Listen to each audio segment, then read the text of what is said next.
Pressure কুকারে যে ঢাকা আমরা দেখব, সেই ঢাকা আমরা তো ঢাকা দেখি, আমরা ঢাকা উপর থেকে দেখি, আমরা ঢাকার নিচ থেকে কখনো দেখি না। ঢাকার একটা নিচ আছে যেখান থেকে ঢাকাটা অন্যরকম চেহারা। তো ফ্লাইওভারের উপর থেকে আমরা দেখি, তো আমরা ট্রাশ করে চলে যাই উপর দিয়ে।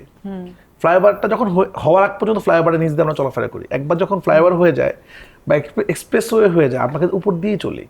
তখন আমরা ভুলে যাই এই নিচের মানুষের কথা। আমরা তো পু করে চলে যাচ্ছি এয়ারপোর্ট, কিন্তু যার উপর দিয়ে গেছে তারা কিন্তু অন্ধকারে। তো এইটা একটা একটা সিরিজ হয়েছিল অ্যামাজন প্রাইমে, পাতাল লোক। তো এখানে অন্যরকম জিনিস পাবে, যে অনেক শ্রেণীর গল্প পাবে। আর পেশা করে নিয়ে তো খুব বেশি বলতে চাই না, এখানে অনেক কিছু আছে। তো তো এটাকে টিজার দেখে কেউ বুঝতে পারে না আমরা যেটা ছাড়ছি, ছোট্ট মানে সাউন্ডই ছিল না, টাস টাস করে ছেড়ে দিচ্ছে, মানে খুব একটা ডায়লগ ছিল নাকি, এটা কবিতা ছিল। কিন্তু আমরা আসলে হলে যারা সিনেমা দেখছে তারাই এটার ইয়েটা ফিল করতে হবে যে আমরা কি বলতে চেয়েছি আসলে।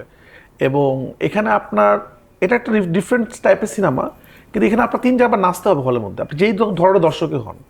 মানে আগে কি হয় আমরা জানি যে সিঙ্গেল স্ক্রিনে মানুষ একটু নাচানাচি করে, স্টার সিনেপ্লেক্সে মানুষ শুধু হাততালি দেয়, নাচে না। আবার এসকেএসে মানুষ একটু হাততালিও দেয় না, ভাবে কি বাসে মানুষ আবার খারাপ। আমি তো দর্শকের সাইকোলজি বুঝি, কোন দেশে কোন।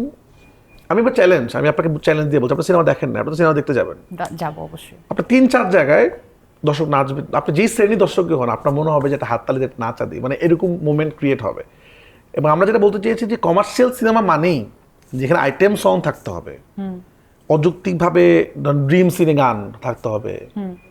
আমার সিনেমা তো ছিল এরকম না, আমি কাউকে সিনেমাকে কি করতেছি না, আমি আমার নিজের সিনেমাতে ছিল।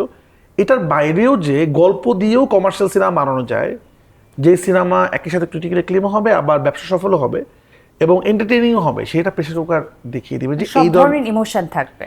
হ্যাঁ হ্যাঁ, সবকিছু থাকবে। এবং এটা আমাদের অরিজিনাল সিনেমা, এটা কোনো দেশের থেকে ইন্সপায়ার হয়ে না, মানে এটা কোরিয়ান টাইপের সিনেমা বানায় ফেললাম, একটু হলিউডি সিনেমা, একটু বলিউড, একটু তামিল, এরকম তো আমরা সবাই এটা করি।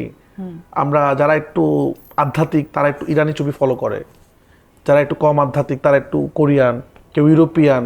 মানে আমাদের দেশের ভয়েসটা না এখানে, আপনি আমাদের দেশের টোন পাবেন, আমাদের দেশের মিউজিক পাবেন, আমাদের দেশের। এবং আমরা যদি এটা ইয়ে করছি না, মানে কি বলে, আমাদের দেশের ম্যাক্সিমাম টেকনিশিয়ান, আমাদের ডিওপি থেকে শুরু করে সাউন্ড ডিজাইনার থেকে শুরু করে ম্যাক্সিমাম টেকনিশিয়ান, অভিনেতা অভিনেতা তো বাংলাদেশি।